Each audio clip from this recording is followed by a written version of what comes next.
I'm going to demonstrate the vital sign skill for you today. For this skill, you're going to need a thermometer with a box of sheaths or covers for the probe. You're going to need an alcohol wipe and a barrier. You're also going to need a documentation card with a pen. You're going to need to document each vital sign as you go.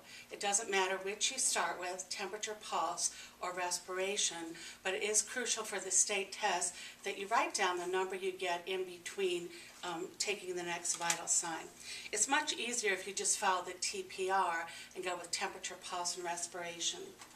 Hello, Mr. Smith. How are you today? My name is Barb. I'm your nursing assistant, and I'm going to check your vital signs here. First, I'm going to wash my hands.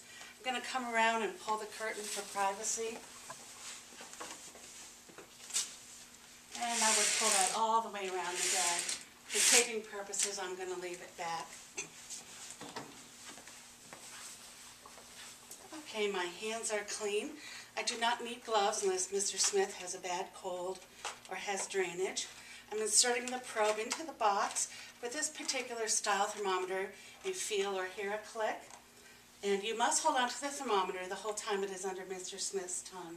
Okay, Mr. Smith, if you can open your mouth, I'm going to insert this under your tongue, holding it at an angle, and then close your mouth nice and tight for me, please.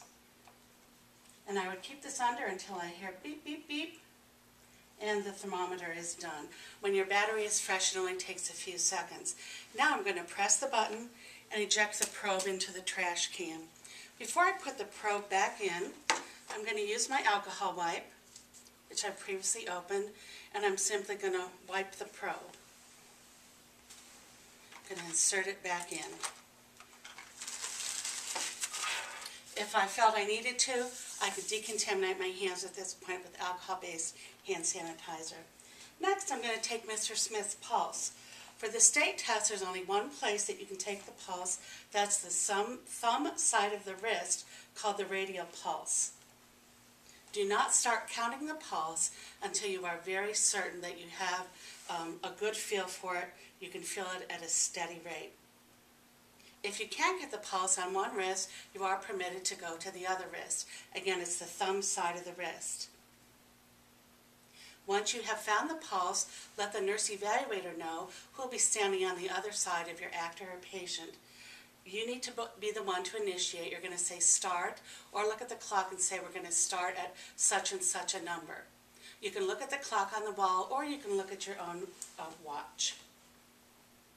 So I'm going to start on the number 7, Miss Nurse Evaluator, and you must take the pulse for a full 60 seconds. And go. And for the interest of taping time, we're going to say the minute is up. I would say stop, and I would come over and I would write down on my card what I got for a pulse. I should have also written down right after the temperature what I got for the temperature. I would put my name at the top, sign it at the bottom, fill in the date. The last thing we need to do are respirations. Again, we're going to count respirations for a full 60 seconds. I can either ask Mr. Smith's permission to put my hand on his upper chest or on his back, or I can stand back and count the rise and fall of the chest, which equals 1 respiration.